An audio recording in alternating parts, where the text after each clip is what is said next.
اعوذ باللہ من الشیطان الرجیم، بسم اللہ الرحمن الرحیم۔ 3 جمادی الثانی کو پڑھی جانے والی جناب سیدہ کونین سلام اللہ علیہا کی ایک مخصوص زیارت، اس کا طریقہ کیا ہے؟ اس سے پہلے ضروری ہے کہ 2 ہدیہ زیارت کے نفل پڑھے جائیں۔ ان کا طریقہ کیا ہے پریکٹیکل طور پر ہم آپ کے سامنے بیان کر رہے ہیں۔ اس کو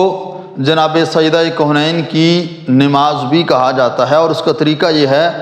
کہ 2 نفل پڑھے جائیں۔ نیت کرنی، میں پڑھتا ہوں یا میں پڑھتی ہوں 2 رکعت نماز جناب سیدہ فاطمہ الزہرا سلام اللہ علیہا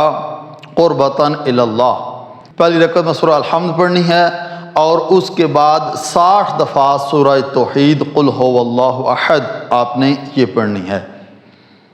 اور دوسری رکعت میں بھی بالکل اسی طرح سورہ الحمد پڑھنی ہے، اور اس کے بعد 60 دفعہ سورہ توحید یعنی قل هو اللہ احد اس کی تلاوت کرنی ہے، اور اسی طرح رکوع و سجود کر کے نماز مکمل کرنی ہے آپ نے۔ اور اگر آپ اس طرح سے نہیں پڑھ سکتے، زیادہ لمبی یا نماز اگر آپ نہیں پڑھ سکتے، ویسے کوشش کرنی چاہیے کہ اس طرح سے یہ نماز پڑھی جائے۔ اگر آپ اس طرح نہیں پڑھ سکتے تو اس کا ایک اور طریقہ بھی ہے کہ آپ نیت کریں میں پڑھتا ہوں یا میں پڑھتی ہوں 2 رکعت نماز جناب سیدہ کونین کی قربتاً الی اللہ، اللہ اکبر، آپ سورہ الحمد پڑھیں، اس کے بعد فقط 1 دفعہ سورہ توحید پڑھیں، فقط 1 دفعہ سورہ توحید پڑھیں، اور اس کے بعد آپ نے رکوع کیا، رکوع کرنے کے بعد آپ نے 2 سجدے کیے، 2 سجدے کرنے کے بعد آپ نے پھر کھڑے ہو جانا ہے دوسری رکعت کے لیے، اور دوسری رکعت کے لیے کھڑے ہو کر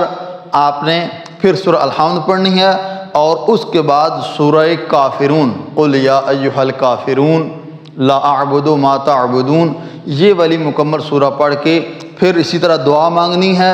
دعا میں آپ کوئی بھی دعا مانگ سکتے ہیں۔ اس کے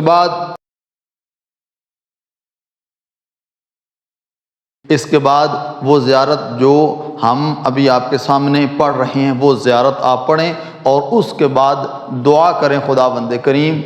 آپ کی ہر دعا کو انشاءاللہ قبول کرے گا۔ اعوذ باللہ من الشیطان الرجیم، بسم اللہ الرحمن الرحیم۔ 3 جمادی الثانی کا دن ایک قول کی بنا پر 11 ہجری میں اسی دن جناب سیدہ کونین فاطمہ الزہرا سلام اللہ علیہا کی شہادت ہوئی، لہٰذا شیعہ مسلمانوں کو اس دن ان بی بی کی صف ماتم بچھانا اور آپ کی زیارت پڑھنا چاہیے، نیز آپ پر ظلم کرنے والوں اور آپ کا حق غصب کرنے والوں پر نفرین کرنا چاہیے۔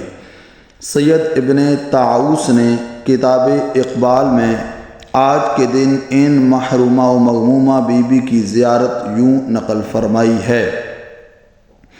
اللہم صلی علی محمد و آل محمد، السلام علیک یا سیدۃ نساء العالمین، السلام علیک یا والدۃ الحجج علی الناس اجمعین، السلام علیک ایتھا المظلومۃ الممنوعۃ حقھا، اللہم صلی علی امتک وابنۃ نبیک وزوجۃ سی نبیک صلاۃ